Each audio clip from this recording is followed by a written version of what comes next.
Hi, welcome to Grimalkin Wednesdays. My name's Judy and I run Quiet Ear Records. This is a collaborative effort with Grimalkin Records and rumblepak, and we're raising money for Virginia Anti-Violence Project. So please donate at virginiaavp.org/donate. They work to support and advocate for survivors of violence in the LGBTQIA community across Virginia, or I guess communities across Virginia. And do a lot of great work. And I personally have gotten a lot of help from them. So it'd really mean a lot if you even became a recurring donor or just reach out if you need some help. So today on Grimalkin Wednesdays, we're going to be talking to Ty Sorrell with a performance and interview with Adriana Lucia-Cotes over from DC. Oh, and Ty Sorrell's over from Richmond. So it's going to be a nice time. And thank you all for being here. Ty, hi, how's your day been? Hi, it's been good. Anything interesting? Nah, the last couple of days just been gray, gloomy, kind of make me feel groggy a little bit. But nothing like, yeah, not too much. What have you found yourself like gravitating towards? In general, like during the day? Yeah.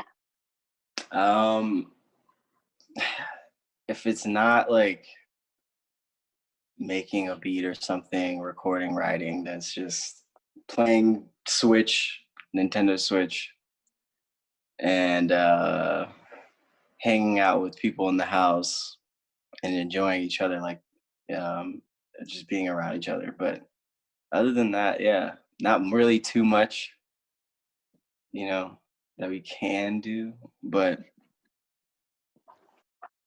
I mean, I yeah, think, yeah, I feel like you're somebody who's kind of always creating something or another. I mean, I think you just mentioned that you just kind of end up, booping around, working on beats and whatnot.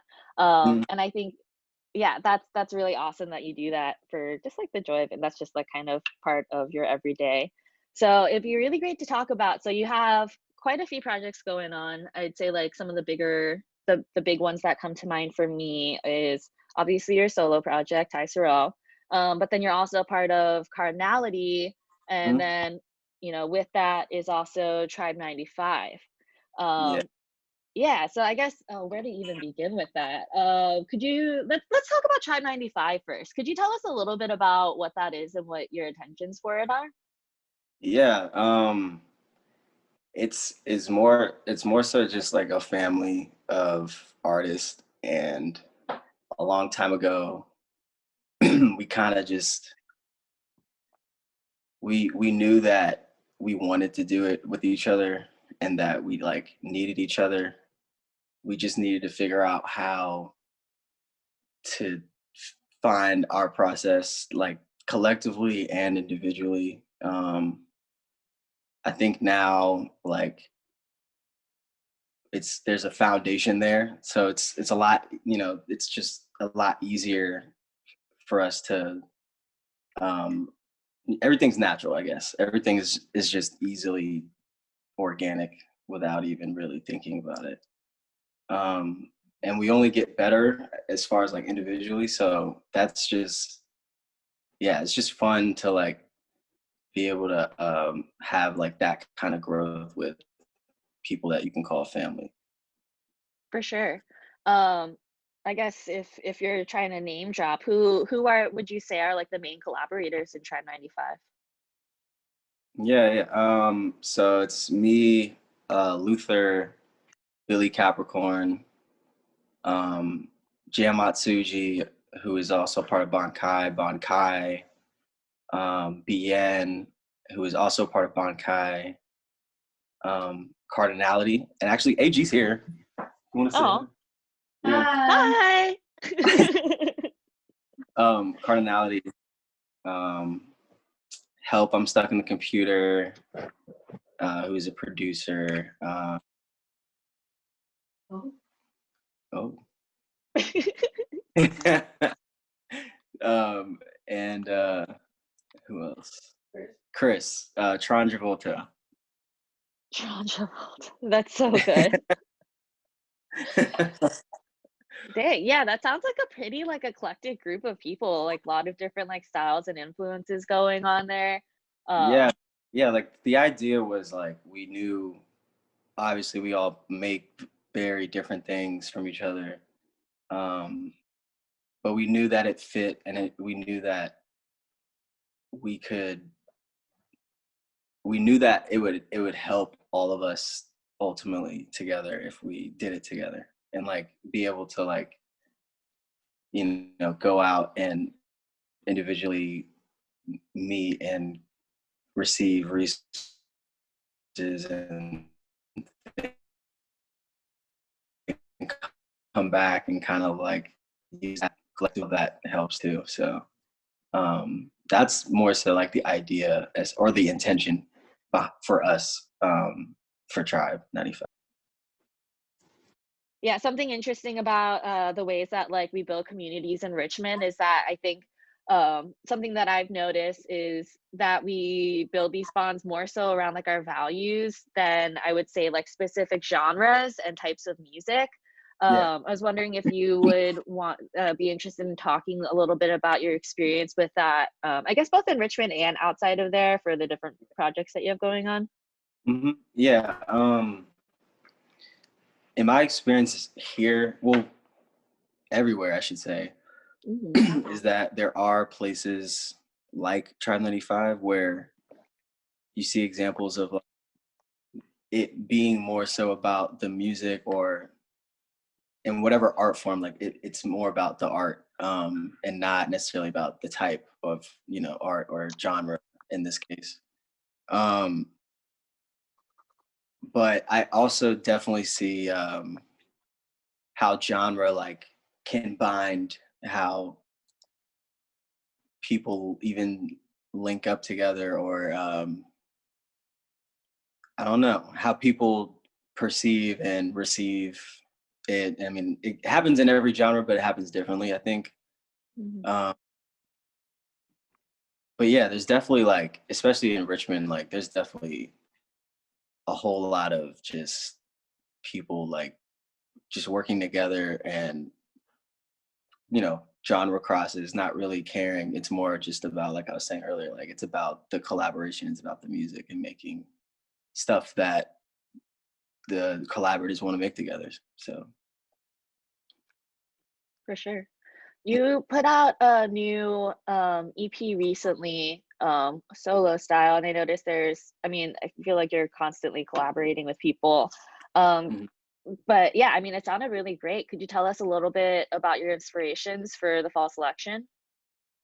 Yeah, usually with projects, it's more about the beats first because that like sets that kind of sets the setting or like the scene, I guess, if you want to put it that way.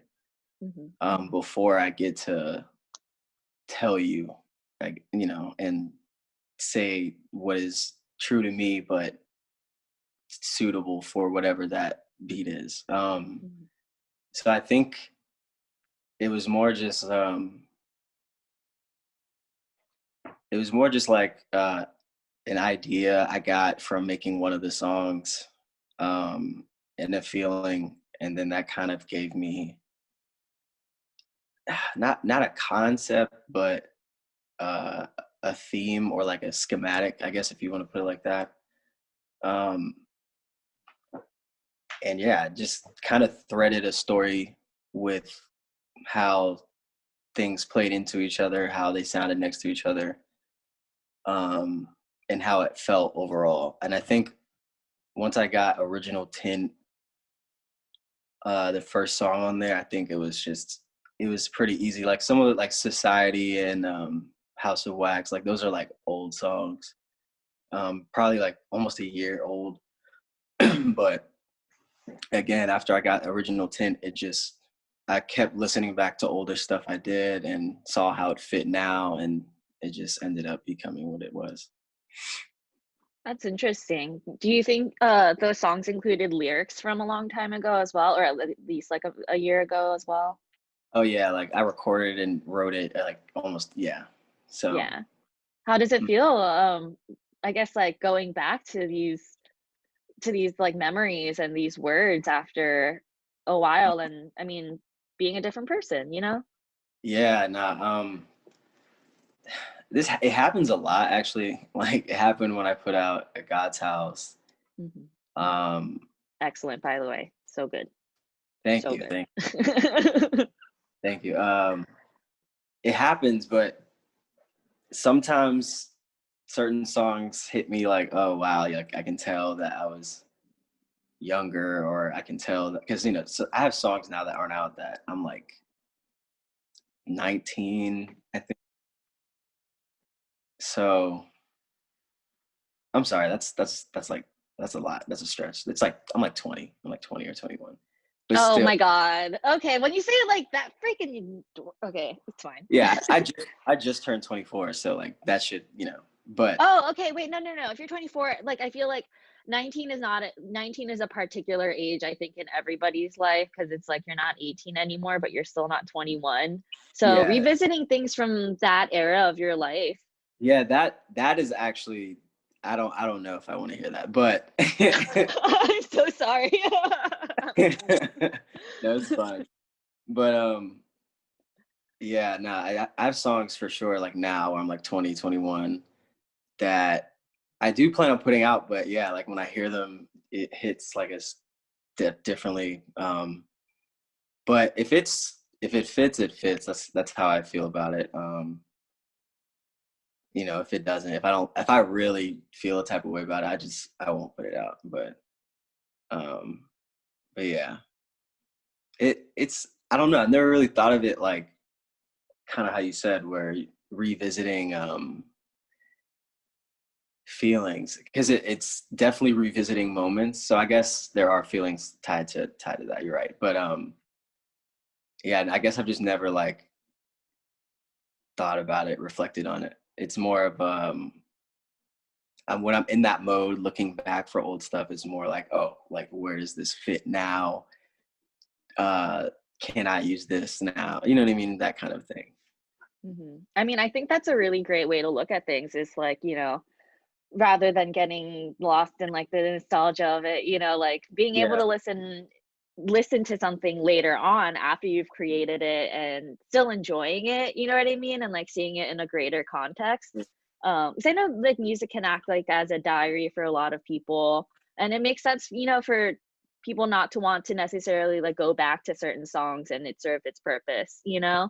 Um, yeah, but it doesn't, but like people's relationships, with their music is different. And yeah, I mean, I wouldn't think about it that way because for myself, I get so like swept into like every single word and emotion and feeling that went into it. yeah. But Yeah. I also was like that though. Like I think it's just there's just phases you go through. I think everyone's is different. Everyone's journey is different. But Not a um phase. Life. no, like it's because that's important. Like you need to Mhm, feel like that. Like that's what gets you to where like you want to be at, as far as like even like right now, the way I think of myself as a writer is different now because of there are times where I actually sucked, but I believed that, you know what I mean, enough mhm. that I was like good that it got me to the point where I needed to be. Um, and like, yeah, I don't know. Yeah. I I mean, say that to say that it's not a bad thing. Like you could, that's totally fine. I appreciate that. Yeah, no, I mean, it's a good testament to your work to listen and enjoy it.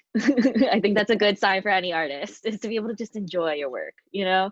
Yeah. Uh, that kind of leads me to my next question for you, where you're talking about, I guess it's like we're looking at the merging of where you've been before and also seeing in the context of where you are now. And then I think like lyrically, there's a lot of themes of like looking towards the future and like what's that gonna be like? Is there gonna be one? Where do I fit into that? Yeah. So what I would like to ask you is, what do you want? What do you want to see in the future? And this can be related to music or not. Open question. Mm, that's a long answer. Um,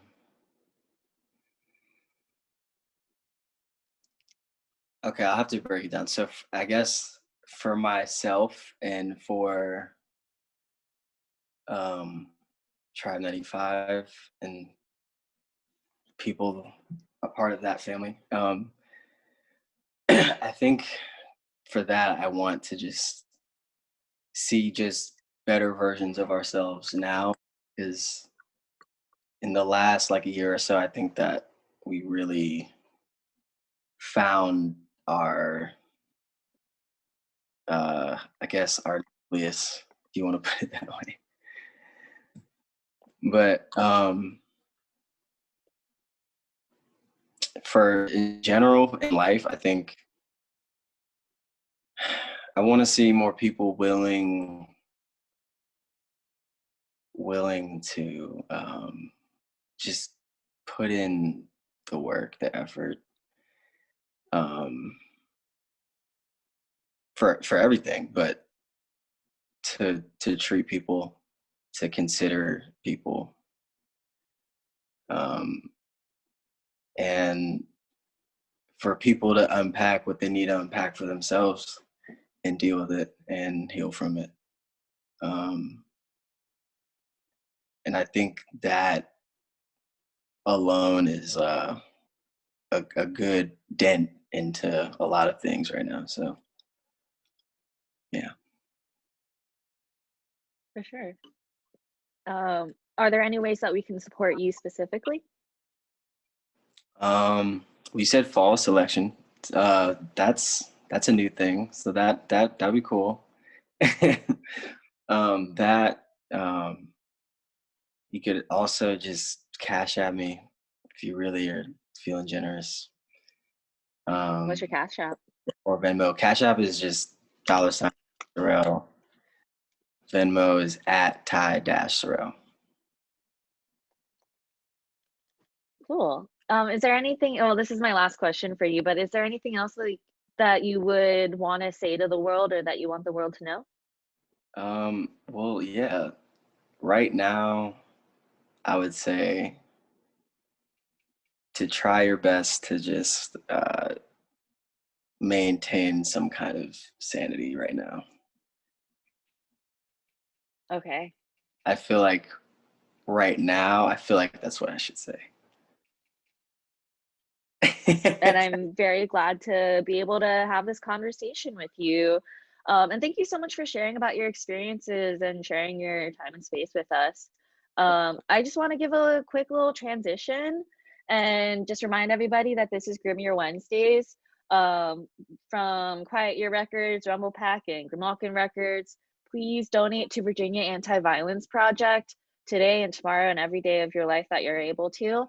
They do a lot of great work supporting LGBTQIA plus survivors of violence across the state. And if there's an organization like that near you, please feel free to, or please donate or reach out for help if you need help. It's totally encouraged. Everybody could use a little help. So today we're gonna have Adriana Lucia-Cotes performing live from DC. Take it away.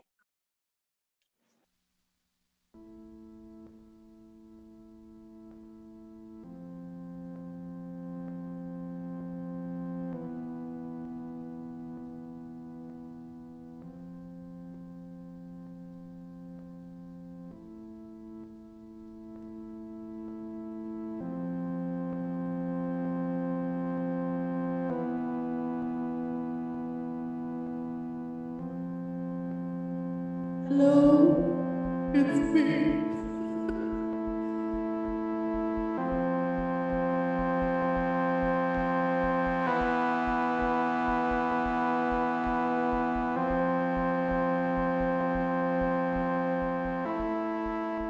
The rose of the sweetness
Thank you.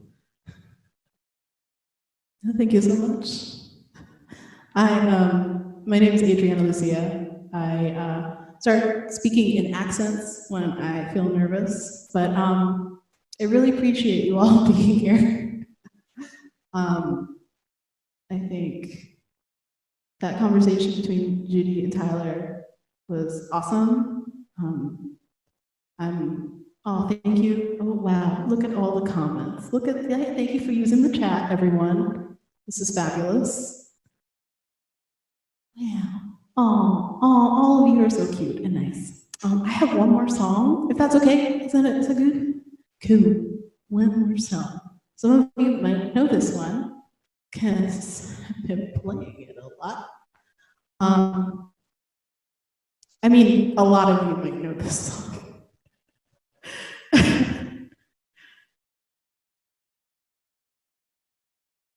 Hey, Judy, can you let me know if you can hear that?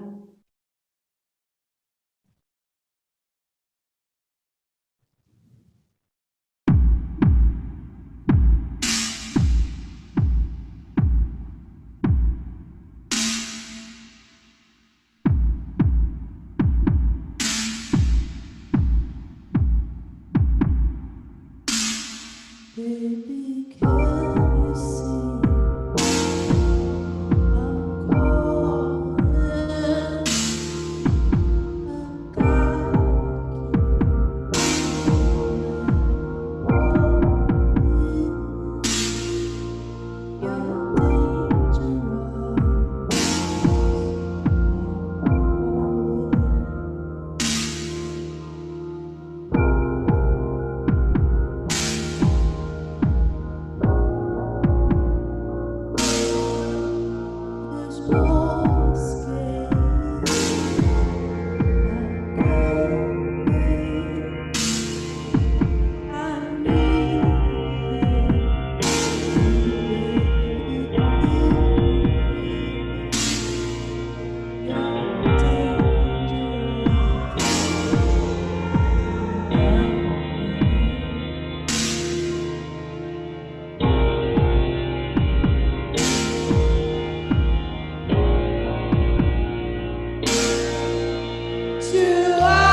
It's taking over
Hey. That was so good. Hi, how are you feeling? Oh, really triumphant after this technological situation. And like the hilariousness of all of you being so great and cool and awesome and loving Brittany. So feeling good. Good day. Work sucked, but when doesn't it? Yeah. So yeah, so this show and like Ty and their projects are all based in Richmond. You, Adriana Lucia, are based up in DC and have been involved in, I guess, a couple different scenes. Um, and I guess some like the part where me and Tyler were talking about kind of defying genre um, brought my mind to the fact that you also are in a few different projects. So before you were Antonia, now you're going by your name, Adriana Lucia-Cotes. And then you also have another project, Mock Identity, which is like more of like a post-punky band, I would say, like can get like kind of noisy at times, but also has like a lot of riffs. Yeah. So it's really, really great. And then yeah, but I was wondering if you would be interested in telling us a little bit about your experiences uh, being in two kinds of like splits or two different kinds of music. Or is there like overlap? Do you see like differences? Oh yeah, there's massive overlap. I think, when I moved to DC about 8 years ago, I just went to a lot of jazz shows. So I knew a lot of jazz musicians because I worked at a music store where they bought all their stuff at. So I mean, one thing led to another, and I just really spent the first couple of years of my time in DC just going to jazz shows at Bohemian Caverns, at Twins Jazz, at this DIY venue where I met a lot of my still dear friends, Gold Leaf Studios that used to be in Chinatown. And I think probably within like the second year, started going to kind of indie alternative rock shows. And I guess over the last couple of years, a lot of those two worlds and like a world of experimental music in DC has just kind of mashed up and joined. Everyone pretty much has joined forces and just making music that isn't that's either you can really classify it as like post-punk or it's something different and new and interesting. That's what I love about this community. There's a lot of overlap between the shows, or there's a lot of overlap between the music I make by myself and the music that I made in the band Mock Identity, because I think that's how few of the members and I got to know each other for the most part. I think actually three out of the four of us were already making experimental music, one as a percussionist, the other kind of playing drone music, and myself kind of doing live production on the fly, fun weird vocals and stuff. And the fourth member books shows at one of the seminal experimental venues in DC called Rhizome, which is based out of Tacoma Park. So we all met there. It was going to be bound to happen. It was just bound to happen. So I think that, yeah, I mean, that's kind of just how those worlds collide. But I have always really enjoyed and endeavored to just see what's going on everywhere that I can when it comes to music in DC. DC has such a rich history of music when it comes to jazz and go-go and punk music. Like I could go to punk show, a DIY punk show one night, and maybe even later on catch a late set of this amazing saxophonist. I've done that. I've already done that. And I think a lot of people approach music that way here. There is no line anymore, especially with musicians that I admire and enjoy seeing. There's no line, there's no separation. What do you think about it that makes it so strong? And kind of I guess alongside that is, what would you say characterizes a strong community? I think a few things characterize a strong, diverse, fun, and safe community. I think safety is the first thing that I think we should all think about. I think that we should all, as a community, and the people in my community, we all, to our best ability, focus and endeavor on creating a safe space for everyone to interact and be vulnerable in, enjoy music in, enjoy art in. I think all of us also believe in the power of like any kind of restorative justice or that kind of work that may need to be done to create safe spaces. I think that's the first thing I think about when I organize shows. That's the first thing that a lot of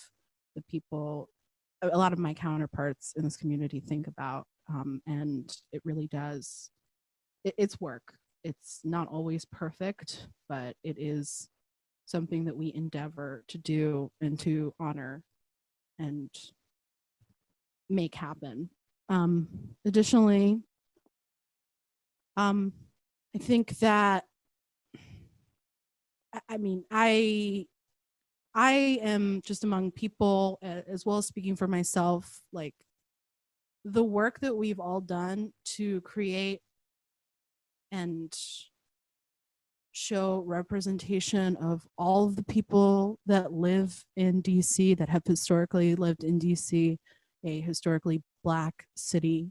I think that is another big thing that makes a community great, is honoring and inviting and bringing people in within the community that have historically been here, that have been historically disenfranchised, and giving them a space to express their art, to enjoy art, to set up a bake sale or whatever kind of activity. I think that's one of the most important things also in creating a great community. Yeah, I think everything else falls into place after that. I can't think of any. I mean, those three things are the things that make family, that make community. I think everything else, whether it be taste, whether it be, just instruments, whether it be the media of art you make, or whether you bake lasagna or cookies, it doesn't matter as long as those things are there. And like a deep respect for humanity and each other's humanity. As long as those things are there, like you will have the lines bleed as the way they do. And it's certainly not perfect, no matter how much we want it to be, how much I want it to be, how much work I need or need to do or see needing to be done. But as long as those three things are there, you can have a great community of people, comprised of people that are amazing, radical, skilled, friendly, like, yeah. Does that make sense? Does anyone get that? Yeah, that definitely makes sense. So like kind of going into the idea of like, oh, the idea of like working, knowing that like we're imperfect, and that like change happening is difficult, and that like we live in an imperfect world and we're imperfect people, and yet we're still striving Mhm. to, I guess, like be our best selves. And like lately a prevalent theme has been kind of like working on ourselves, but that looks so different from person to person.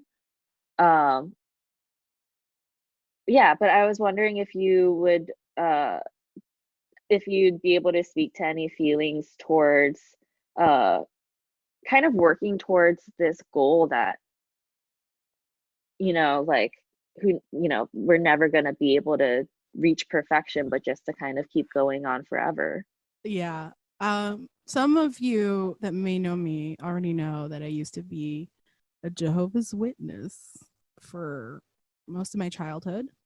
And like perfection is a constant conversation that you have in that cult. It's a cult.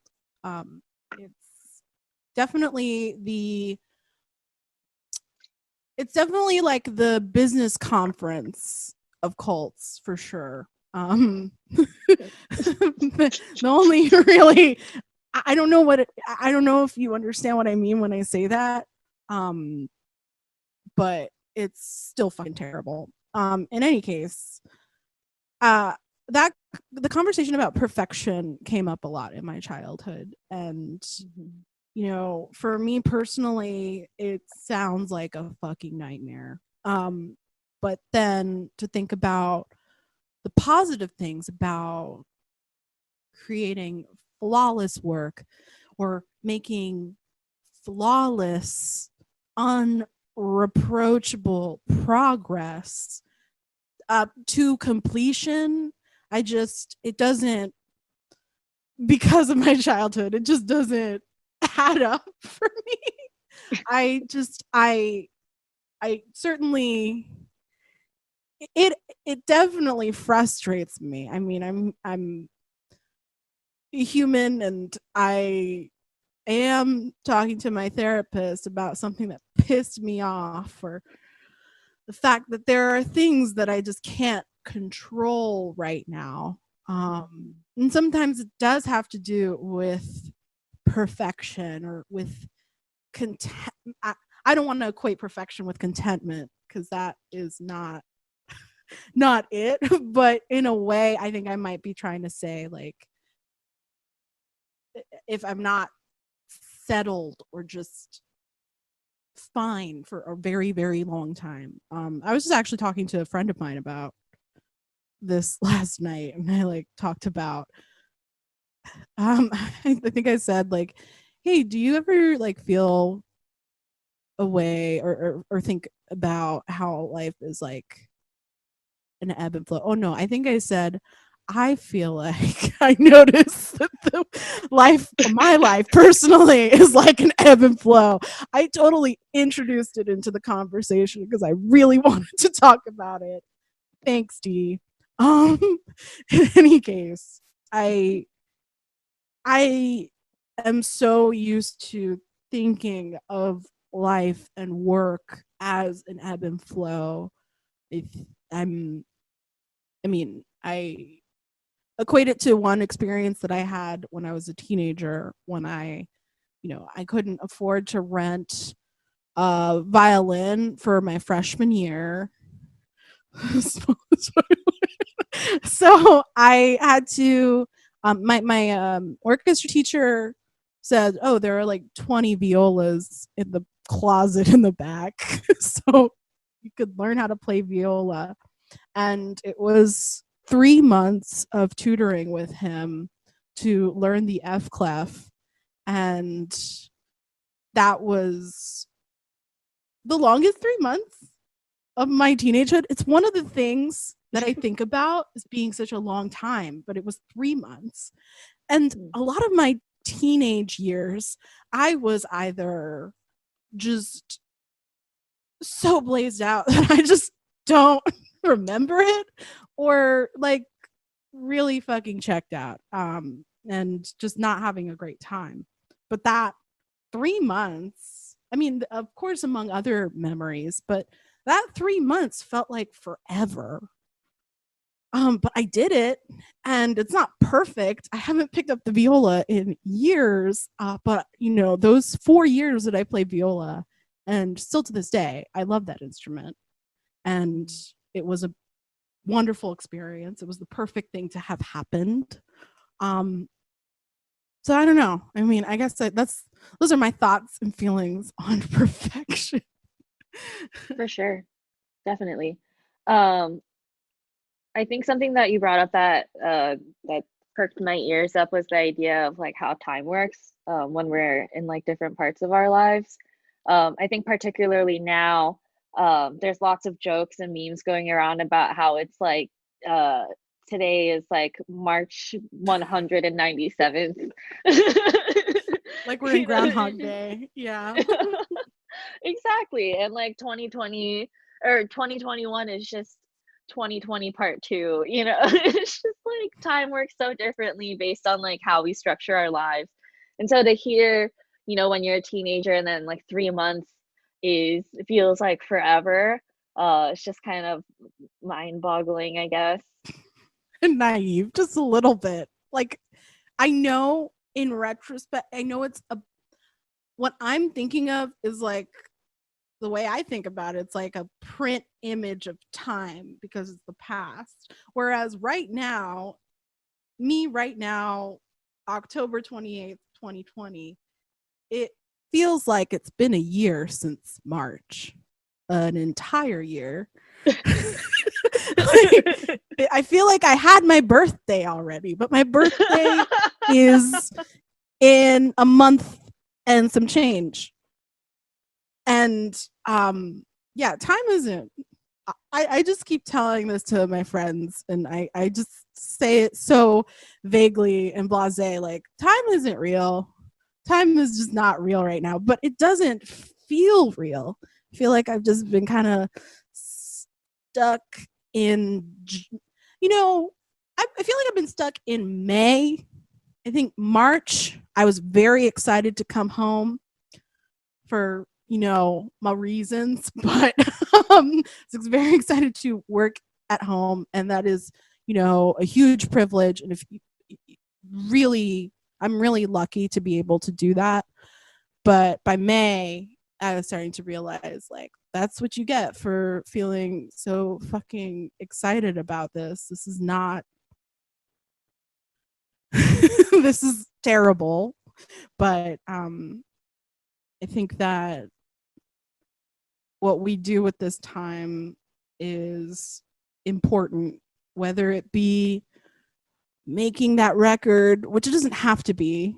It could also be just like reading a book and getting through every day, and or making dinner, making a big dinner when you can, or taking a bath, or or like having a nice day out at the park and seeing people. Like, this time doesn't feel real, but we can, like, I think it is important for us to be kind to ourselves and easy on ourselves, and to try out the things that, you know, we would do in our usual world or usual time, and just take it step by step, I guess. For sure. I think now is kind of a crossroads where, because of the fact that the future is so unpredictable, one, yeah, it is like super important. I think just in general to take things day by day, Yeah. and kind of, you know, give yourself nice things, you know, be nice to yourself, be a good friend to yourself. Um, but also the fact is that since there is such instability and chaos, there's a lot of room for change to happen. And so, that being said, I think it's really important for us to be able to kind of dreamscape and talk about the kind of future that we want to be in. Yeah. Because we're right now, we're like, we have things are so different that like maybe we could think about things differently even more so now, and then actually use like our time and energy to make those things happen. So that being said, what do you want for the future? And this doesn't have to be related to music, open-ended.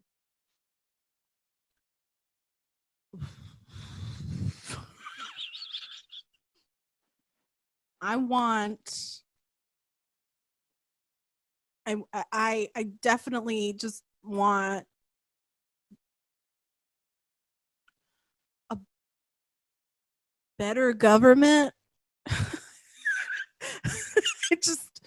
The shit show of the United States government has made me think a lot about my time here and the struggle and work that my grandmother did to bring all of my family here. I'm a first generation American, and I, want to find the visa paperwork and void it and just go back to the DR. But at the same time, I'm here and I'm American, and I take my, duty as a citizen and the rights that I have as a citizen seriously. So I'm definitely going to vote. We should all be voting. I think that's important. If you need a buddy or some help in DC to get to voting next week, you hit me up right now. We can do this. But I think that's one of the biggest things that I want. It's just and to abolish the police entirely. No more police. Fuck the police. Always, forever. No ifs, ands, or buts. Period. Even if I have a police, I don't know of any police officers in my family. But fuck them too. I don't give a fuck. I mean, you give me a soapbox, Judy, I'm gonna go for it. She's like, yeah, sure. What else do I want? I want my friends to be okay. I want my family to be okay. I want my friends' family to be okay. That's pretty much it. Those are the three things that I want. I mean, sure, I could want another fucking Fenty lipstick. It looks great on me, but I don't give a shit. I don't give a fuck about that shit. I'll get it, and then I want to fight for fucking. I want to fucking fight for this fucked up world we live in, and make it better somehow. So that's it. I mean, that sounds good to me. I guess to get more specific in there, what are some ways that we can support you? A way to support me is by buying my EP called La Clave. I performed it as Antonia. It's a kind of diary and recollection of a summer that I had with my grandmother, whose name is also Antonia. And definitely, follow my Bandcamp, because who knows, I might have something new coming up soon. I don't know. There's no plan, but I know that it's something I'm working on, a bunch of stuff right now. So other than that, my PayPal is, I'll put it, okay. I think Judy might have it, but I'll put it up there in the chat. Vote, fuck the police, abolish police. Yeah, I think those are great ways of helping me out and people like me, and yeah. Wait, what's your PayPal though? Wait, what's your PayPal email though? Because I don't. Oh yeah, it's remember it off the top of my it's head. Adriana.Cotes@gmail.com. Yeah. So this is my last question for you.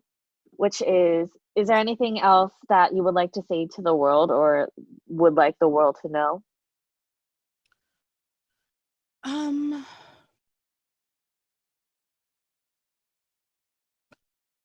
I love you. I love all of you.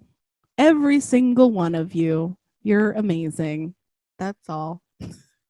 Like in the world? I meant the 9 of you. I mean, it's more abstract, Judy. Jeez. Okay, to the world. Okay, right. To the world.